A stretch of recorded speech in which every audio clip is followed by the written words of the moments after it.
नमस्कार दोस्तों। तो ई दृष्टि नवत्र पब्लिकेशन का करंट अफेयर प्रैक्टिस सेट हम देख रहे थे। कुल 20 में से 14 तक हमने देख लिया है और ये 15 नंबर का है। तो सबसे पहला जो क्वेश्चन है इसमें, संयुक्त राष्ट्र महासभा के नेतृत्व में संयुक्त राष्ट्र निर्वहनीय विकास समाधान नेटवर्क, जिसको यूएनएसडीएसएन कहते हैं, द्वारा जारी विश्व प्रसन्नता रिपोर्ट 2021 से संबंधित कथनों पर विचार करना है। तो एक फैक्ट तो इसको क्वेश्चन में ही है। अगर क्वेश्चन ये पूछ लिया जाता है कि विश्व प्रसन्नता रिपोर्ट कौन निकालता है, तो हम कहेंगे कि यूएनएसडीएसएन, यानी कि संयुक्त राष्ट्र निर्वहनीय विकास समाधान नेटवर्क। अब कथन पर विचार करते हैं। तो इस रिपोर्ट की सूची में 149 सदस्य देशों को शामिल किया गया था, बिल्कुल सही है। और विश्व के सबसे खुशहाल देशों की सूची में फिनलैंड शीर्ष स्थान पर आया है, तो ये बिल्कुल ये भी कथन सही है। और भारत को 139वां स्थान मिला है कुल 149 देशों की सूची में। तो तीनों कथन सही है, इसलिए विकल्प इसका डी इसका सही आंसर हो जाएगा, सारा, ऑल ऑफ द एबव, मतलब उपयुक्त सभी। अब कुछ एक्स्ट्रा पॉइंट इसमें, जैसे फिनलैंड जो शीर्ष देश है विश्व प्रसन्नता सूची में, तो इसको झीलों का देश कहते हैं और इसकी कैपिटल हेलेंस्की है। जब आप मैप में देखेंगे साउथ फिनलैंड को, तो वहाँ पर आपको हेलेंस्की मिल जाएगा। अब संयुक्त राष्ट्र महासभा के बारे में बात कर रहे थे, तो आपको भी पता है कि कुल मिला के 6 महत्वपूर्ण अंग हैं संयुक्त राष्ट्र के। उसमें से एक है संयुक्त राष्ट्र महासभा। कहाँ है ये? न्यूयॉर्क के एक मैनहट्टन द्वीप पर है ये, और इसको विश्व की लघु संसद भी कहते हैं। तो ये पॉइंट याद रखना है। नेक्स्ट, स्टॉकहोम अंतर्राष्ट्रीय शांति अनुसंधान संस्थान, जिसको सीपरी कहा जाता है, के द्वारा जारी रिपोर्ट अंतर्राष्ट्रीय शस्त्र हस्तांतरण प्रवृत्तियां 2020 के अनुसार वर्ष 2016 से 20 की अवधि में विश्व का शीर्ष शस्त्र निर्यातक देश कौन सा रहा है? तो चूंकि निर्यातक पूछ रहा है, इसलिए इसका आंसर हो जाएगा यूएसए। सबसे ज़्यादा 16 से 20 के अंतर्गत यूएसए ने शस्त्र का निर्यात किया है, यानी एक्सपोर्ट किया है। अगर इसी क्वेश्चन में पूछता कि शीर्ष आयातक कौन रहा है शस्त्र का, तो हम बताते सऊदी अरब, और दूसरा स्थान भारत का रहा है। एक फैक्ट ये भी मुझे याद आ रहा है कि 16 से 20 की अवधि में भारत तो दूसरा आयातक रहा ही है विश्व में शस्त्र का। साथ ही साथ 33% की कमी भी हुई है शस्त्र के खरीद में, तो मतलब आयात करने में। तो ये खास बात था। नेक्स्ट, ममता बनर्जी ने पश्चिम बंगाल की मुख्यमंत्री के रूप में शपथ ग्रहण किया। इससे संबंधित कथनों पर विचार करना है। तो पहला कथन है कि वह लगातार तीसरी बार राज्य की मुख्यमंत्री बनी है, ये बिल्कुल सही कथन है। देश के मौजूदा मुख्यमंत्रियों में वह अकेली महिला मुख्यमंत्री है, तो यह भी सही है। और शीला दीक्षित के बाद लगातार तीसरी बार मुख्यमंत्री चुनी जाने वाली वह दूसरी महिला है। तो मतलब लगातार 3 बार सीएम चुने जाने वाली ममता बनर्जी से पहले शीला दीक्षित थी, जो ये दिल्ली की मुख्यमंत्री रही हैं। तो सारा कथन सही, इसलिए विकल्प डी इसका सही आंसर हो गया। नेक्स्ट, अच्छा, आपसे एक क्वेश्चन है, बंगाल में विधानसभा की सीटों की संख्या कितनी है? आप कमेंट बॉक्स में बताइएगा। नेक्स्ट, क्योंकि कभी कभी मैच करने के लिए पूछ देता है, लिखा हुआ है कि 93वें ऑस्कर पुरस्कारों का वितरण किया गया। इससे संबंधित कथनों पर विचार कीजिए। तो पहला कथन क्या है? सर्वश्रेष्ठ फिल्म का पुरस्कार द फादर को प्रदान किया गया है, गलत है। सर्वश्रेष्ठ फिल्म का पुरस्कार नोमैडलैंड को प्रदान किया गया है। दूसरा कथन क्या है? सर्वश्रेष्ठ अभिनेता का पुरस्कार एंथनी हॉपकिंस को प्रदान किया गया। तो हाँ, द फादर फिल्म में काम करने के लिए सर्वश्रेष्ठ अभिनेता का पुरस्कार दिया गया है। किसको? एंथनी हॉपकिंस को। नेक्स्ट कथन है इसमें, सर्वश्रेष्ठ अभिनेत्री का पुरस्कार फ्रांसिस मैकडोरमंड को प्रदान किया गया है। तो हाँ, ये भी सही है। ये फ्रांसिस मैकडोरमंड ने नोमैडलैंड में काम किया था, जिसको कि सर्वश्रेष्ठ फिल्म का पुरस्कार दिया गया है, और इन्हीं को मिला है सर्वश्रेष्ठ अभिनेत्री का पुरस्कार। फोर्थ है, सर्वश्रेष्ठ डॉक्यूमेंट्री का पुरस्कार फिल्म माई ऑक्टोपस टीचर को प्रदान किया गया है। तो ये भी कथन सही है कि सर्वश्रेष्ठ डॉक्यूमेंट्री का पुरस्कार किसको मिला है? माई ऑक्टोपस टीचर को। तो कुल मिलाकर के इसका आंसर कौन सा हो गया? 2, 3, 4 किस में है? विकल्प ए में है। अच्छा, 1-2 पॉइंट और भी कई जगह आए हैं क्वेश्चन में इससे संबंधित, जैसे कि सर्वश्रेष्ठ निर्देशक का पुरस्कार किसको मिला है? तो क्लो झाओ को मिला है, और ये नोमैडलैंड की निर्देशक रही हैं, काफ़ी चर्चा में रही, क्योंकि एशिया की पहली ऐसी निर्देशक है जिनको ये अवार्ड मिला है। नेक्स्ट, केंद्रीय सूचना एवं प्रसारण मंत्रालय द्वारा वर्ष 2019 के प्रतिष्ठित 51वें दादा साहब फाल्के पुरस्कार की घोषणा की गई। इससे संबंधित निम्न कथनों पर विचार कीजिए। तो एक फैक्ट उसके क्वेश्चन में ये है कि ये जो दादा साहब फाल्के पुरस्कार मिला, ये 51वां था, तो 50वां किसको मिला था? अच्छा, पहले इसको देख लेते हैं। लिखा हुआ है कि वर्ष 2019 में 51वां दादा साहब फाल्के पुरस्कार रजनीकांत को प्रदान किया गया, तो ये बिल्कुल सही है। दूसरा लिखा हुआ 50वां दादा साहब फाल्के पुरस्कार विनोद खन्ना को दिया गया, तो ये गलत है। तो मैंने यही अभी क्वेश्चन पूछा कि 50वां किसको मिला है। खैर, तीसरा देखते हैं। इस पुरस्कार के तहत एक स्वर्ण कमल, 10 लाख रुपए और एक शॉल प्रदान किया जाता है। तो ये बात बिल्कुल सही है। अगर दादा साहब फाल्के पुरस्कार किसी को दिया जाता है तो एक स्वर्ण कमल दिया जाता है और 10 लाख रुपए मिलते हैं और एक शॉल प्रदान किया जाता है, जो कि रजनीकांत को मिला है इस वर्ष। 50वां किसको मिला है ये आप मुझे बताइएगा। दो क्वेश्चन बनता है, चलिए 50वां मैं बता देता हूँ, आप एक क्वेश्चन बताइएगा। 50वां जो मिला है दादा साहब फाल्के पुरस्कार वो अमिताभ बच्चन जी को मिला है। पहला दादा साहब फाल्के पुरस्कार किसे मिला था, तो आप कमेंट बॉक्स में बताइएगा। इसका आंसर ए है, वैसे 1 और 3। नेक्स्ट देखते हैं। 66वें फिल्म फेयर अवार्ड 2021 की घोषणा की गई, इससे संबंधित निम्न कथनों पर विचार करने हैं। तो पहला जो कथन है कि इसमें मतलब 66वां फिल्म फेयर अवार्ड में फिल्म थप्पड़ को सर्वश्रेष्ठ फिल्म पुरस्कार दिया गया है, तो ये कथन सही है। इरफान खान को सर्वश्रेष्ठ अभिनेता का पुरस्कार प्रदान किया गया है, तो अंग्रेजी मीडियम उनकी पिक्चर थी, अब तो ये दिवंगत हो गए हैं, तो इसी के लिए इनको सर्वश्रेष्ठ अभिनेता का पुरस्कार दिया गया था। नेक्स्ट है तापसी पन्नू को सर्वश्रेष्ठ अभिनेत्री का पुरस्कार प्रदान किया गया, तो ये भी सही है। थप्पड़ फिल्म में काम करने के लिए तापसी पन्नू को सर्वश्रेष्ठ अभिनेत्री का पुरस्कार दिया गया है। अच्छा, कुछ और भी इससे संबंधित पॉइंट, जैसे सर्वश्रेष्ठ निर्देशक का पुरस्कार किसको मिला, ओम राउत को, तानाजी में काम करने के लिए और निर्देशन करने के लिए तानाजी का। और फिर लाइफ टाइम अचीवमेंट अवार्ड भी इरफान खान को मिला है। तो सारे सही थे और कुछ एक्स्ट्रा पॉइंट भी यहाँ पर मैंने ऐड कर दिए हैं। नेक्स्ट है, किसे वर्ष 2020 के 30वें सरस्वती सम्मान के लिए चुना गया है, तो डॉक्टर शरण कुमार लिम्बाले को सरस्वती सम्मान मिलेगा और 30वां सरस्वती सम्मान मिलेगा, तो विकल्प 20 का सही आंसर हो गया। नेक्स्ट है 67वें राष्ट्रीय फिल्म पुरस्कार 2019 की घोषणा की गई, इससे संबंधित कथनों पर विचार कीजिए।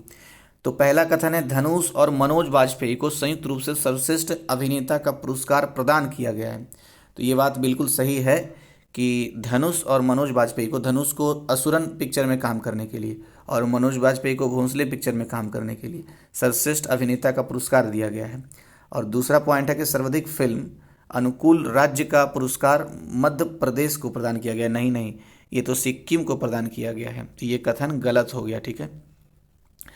नेक्स्ट है कंगना रनावत को सर्वश्रेष्ठ अभिनेत्री का पुरस्कार दिया गया है, तो ये भी बात सही है कि मणिकर्णिका और द क्वीन ऑफ झांसी जो एक पिक्चर है और एक पंगा, दोनों पिक्चर में काम करने के लिए इनको सर्वश्रेष्ठ अभिनेत्री का पुरस्कार दिया गया है, ठीक है, 67वें राष्ट्रीय फिल्म पुरस्कार में। तो 1 और 3 सही है, इसलिए इसका आंसर हो जाना चाहिए बी नंबर। यहाँ पर पता नहीं डी लगा हुआ है, तो ये अच्छा एक क्वेश्चन और है ये देखिए, यहाँ पे मैंने सर्च करके भी लिखे, इसके आंसर में लगता है उपयुक्त सभी दिया हुआ है, जबकि मैंने यहाँ पे गूगल में सर्च करके लिखे थे मोस्ट फिल्म फ्रेंडली स्टेट जो मिला है वो सिक्किम को मिला है, तो ये पॉइंट था। नेक्स्ट, साहित्य अकादमी ने वार्षिक साहित्य अकादमी पुरस्कार की घोषणा की, इससे संबंधित निम्न कथनों पर विचार करने हैं। पहला कथन है कि हुसैन उल हक को उर्दू भाषा के लिए उनके उपन्यास अमावस में ख्वाब के लिए पुरस्कृत किया जाएगा। दूसरा पॉइंट क्या है, वैसे इसमें सारा सही है। दूसरा पॉइंट क्या लिखा हुआ, अनामिका के कविता संग्रह टोकरी में दिगंत थेरी गाथा 2014 के लिए उन्हें हिंदी भाषा के लिए साहित्य का अकादमी पुरस्कार प्रदान किया जाएगा, ये भी सही है। महेश चंद्र शर्मा गौतम के उपन्यास वैशाली को संस्कृत भाषा के लिए साहित्य अकादमी पुरस्कार से सम्मानित किया जाएगा, तो संस्कृत भाषा का साहित्य अकादमी पुरस्कार, हिंदी भाषा का साहित्य अकादमी पुरस्कार और उर्दू भाषा का साहित्य अकादमी पुरस्कार, ये तीनों फैक्ट से संबंधित जुड़े हुए क्वेश्चंस थे, तो इसमें सारे सही हैं, विकल्प डी इसका सही आंसर हो गया। नेक्स्ट, कृषि एवं किसान कल्याण मंत्रालय द्वारा वर्ष 2021 से 22 के लिए मुख्य खरीफ फसलों के उत्पादन के प्रथम अग्रिम अनुमान जारी किए गए, तो आपको मतलब बताना यह है कि 21-22 के दौरान कितने मिलियन टन खाद्यान्न उत्पादन का अनुमानित किया गया है, तो 150.50 मिलियन टन, यानी ऐसे भी याद रखने के लिए रखा जा सकता है कि 150.50 मिलियन टन, हालांकि पॉइंट के बाद डिजिट में पढ़ा जाता है। नेक्स्ट, 14 जुलाई 2021 को केंद्रीय मंत्रिमंडल ने राष्ट्रीय आयुष मिशन कब तक जारी रखने की मंजूरी दे दी है, तो 2026 तक अब राष्ट्रीय आयुष मिशन जारी रहेगा भारत में। नेक्स्ट है, केंद्रीय शिक्षा मंत्री धर्मेंद्र प्रधान ने राष्ट्रीय संस्थागत रैंकिंग रूपरेखा, जिसको NIRF भी कहते हैं, के तहत देश में उच्च शिक्षा के संस्थानों के राष्ट्रीय स्तर पर इंडिया रैंकिंग 2021 जारी की है।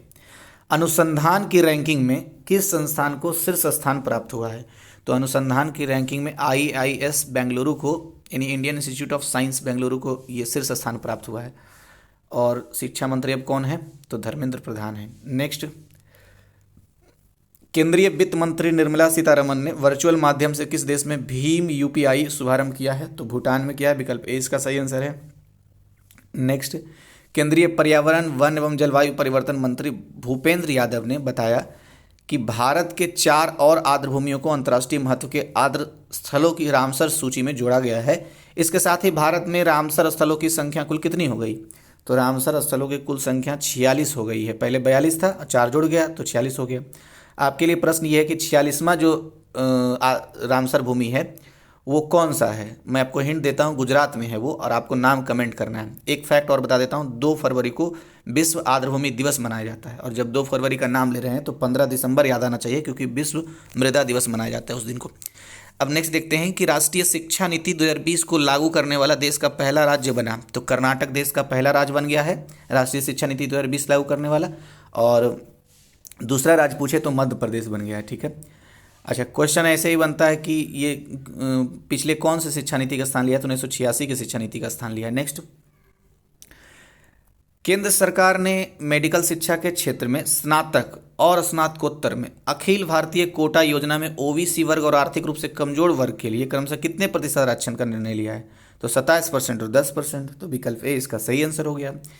नेक्स्ट है कि किस देश के विदेश मंत्री एंटनी जे ब्लिंकन भारत की यात्रा पर रहे? तो एंटनी जे ब्लिंकन ये अमेरिका के विदेश मंत्री हैं। तो विकल्प बी इसका सही आंसर हो गया। नेक्स्ट है, कौन सा संस्थान ई-ऑफिस को 100% अपनाने के साथ पेपरलेस हुआ? तो प्रसार भारती 100% मतलब ई-ऑफिस बन गया है। नेक्स्ट, केंद्रीय शिक्षा मंत्रालय ने उच्च शिक्षा पर अखिल भारतीय सर्वेक्षण 1920 की रिपोर्ट जारी की है।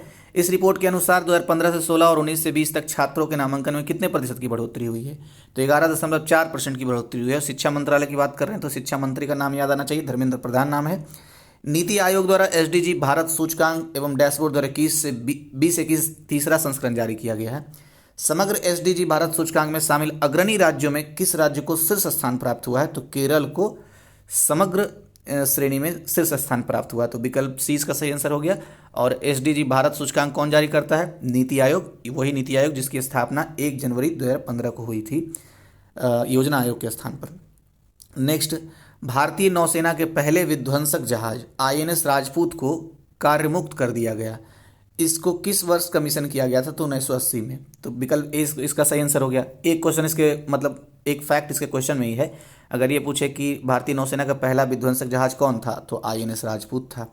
कब कमीशन किया गया? तो 1980 में कमीशन किया गया। अच्छा, इसी तरह से पिछले वाले में भी एक फैक्ट था। आपको तो पता ही है कि SDG जो इंडेक्स में मतलब जो सस्टेनेबल डेवलपमेंट गोल है कुल मिलाकर 17 है। लेकिन आप मुझे बताइए, नीति आयोग जो जारी करती है भारत सूचकांक SDG वाला, वो क्या 17 पॉइंट पर जारी करती है? नहीं, 16 पॉइंट पर जारी करती है। क्यों? क्योंकि एक पॉइंट जो है वो अंतर्राष्ट्रीय संबंध से संबंधित है।